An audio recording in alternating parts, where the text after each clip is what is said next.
Hello and welcome to my channel. My name is Gaurav Madan और आज हम लोग बात करने वाले हैं about management.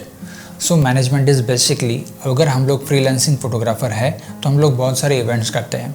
And I am not talking about data management but I am talking about the record maintenance.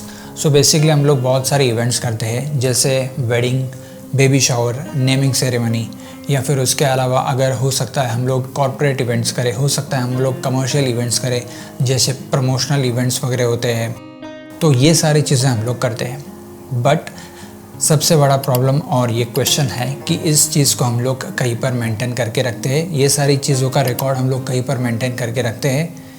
ये बहुत बड़ा प्रॉब्लम है फ्रीलांसिंग फ़ोटोग्राफ़र में।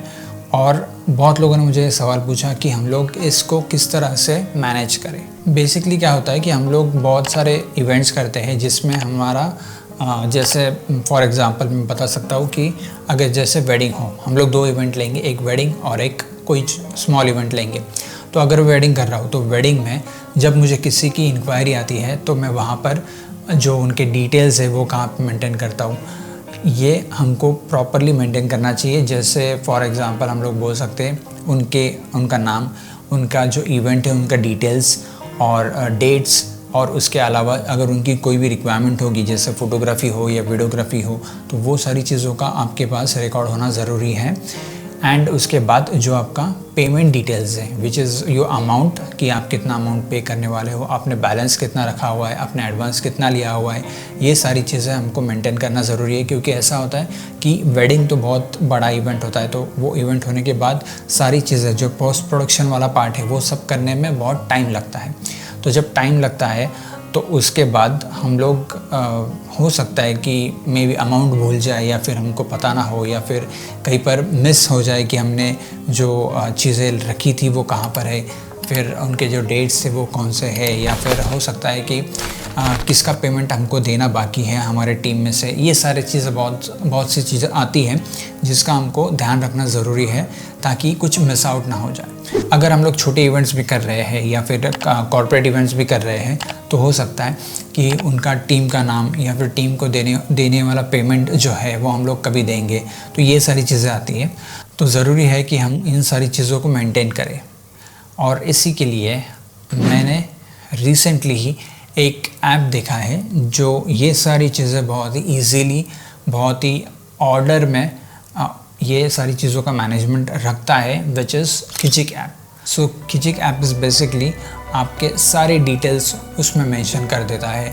बहुत ही इजी है किसी भी तरह का एक ऑर्डर क्रिएट करने के लिए, तो जिसमें आप उनके नाम, फिर उनका नंबर, फिर जो भी ब्राइड और ग्रूम है या फिर जो भी आपका क्लाइंट है उसका नाम और उसका नंबर, तो उसके भी डिटेल्स वहाँ पर रहेंगे।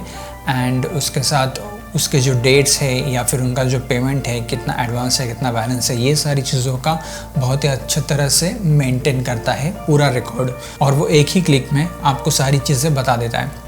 इसके अलावा भी एक और इंटरेस्टिंग चीज़ है इसमें कि आप आपके दोस्तों को इसमें इनवाइट कर सकते हो ये ऐप ज्वाइन करने के लिए, ताकि जब भी आपका कोई जैसे फॉर एग्ज़ाम्पल अगर वेडिंग हो तो वेडिंग में जितने भी फ्रेंड्स हैं आप उस ऑर्डर में उन फ्रेंड्स को भी ऐड कर सको। तो ये बहुत ही इंटरेस्टिंग चीज़ लगी मुझे।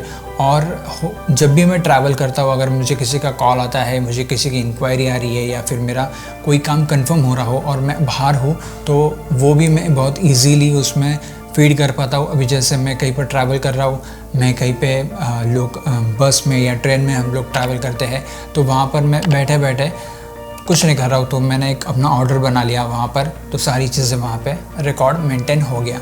तो मुझे उसके लिए अलग से टाइम निकालने की भी ज़रूरत नहीं है, तो मेरा टाइम भी वहाँ पे बचता है। तो मैं रिकमेंड करता हूँ कि आप इस ऐप को डाउनलोड करें और यूज़ करके देखें। ये गूगल प्ले स्टोर पे और एप्पल स्टोर पे दोनों जगह पर अवेलेबल है, तो you can download it and use it easily. And yes, अगर इसमें आपको देखना है कि हम लोग उस ऑर्डर को किस तरह से क्रिएट करें, तो मैं एक लिंक डिस्क्रिप्शन में डाल दूँगा जिसको आप एक बार देख सकते हो, और उसके बाद इसको डाउनलोड करके उस चीज़ों को फॉलो करें तो आपको वो पता चल जाएगा, आपको वो आ जाएगा। तो बहुत ही सिंपल है। एंड यस, सो इसके अलावा मैं ये रिमाइंड करना चाहता हूँ वापस कि मैंने एक वेडिंग मास्टर क्लास अपलोड किया है जिसके 5 एपिसोड्स है, तो बहुत ज़्यादा डिटेल में मैंने बताया है 8 एंड 8 to 10 ईयर्स का मेरा एक्सपीरियंस है वेडिंग में, तो बहुत ज़्यादा इंसाइट्स मैंने वहाँ पे बताए हैं। 4 स्पेसिफिक पॉइंट है जिसको मैं वहाँ पे डिटेल में एक्सप्लेन कर रहा हूँ विथ माय ऑल एक्सपीरियंस। जो मैंने मिस्टेक की है वो आप ना करें, जो हम लोग जनरली चीज़ें भूल जाते हैं उसको ध्यान में रखें। उसके लिए ही ये एपिसोड है 5, तो आप उसको ध्यान से देखें। और अगर आपको कुछ डाउट है तो ज़रूर कमेंट करें। तो उसके अलावा वेडिंग के कुछ और टॉपिक्स मैं यहाँ पे डिस्कस करने वाला हूँ डिटेल में वापस। और बहुत ज़्यादा वास्ट टॉपिक है ये वेडिंग का। सो हम लोग उसमें बातें करें बहुत ज़्यादा कम है। जितना एक्सपीरियंस मैं शेयर करूँ शायद वो कम ही होगा। तो टॉपिक्स लाने वाला हूँ। सब्सक्राइब करो फोटोग्राफी कंटेंट के लिए चैनल को। अगर ये वीडियो आपको पसंद आया हो तो ऐप डाउनलोड करो और उसको यूज़ करो और अपने दोस्तों के साथ शेयर करो जो भी फोटोग्राफी कर रहा है। अगर ये वीडियो आपको अच्छा लगा तो इस वीडियो को लाइक करें and share with your friends. So thank you so much for watching this video and see you for next.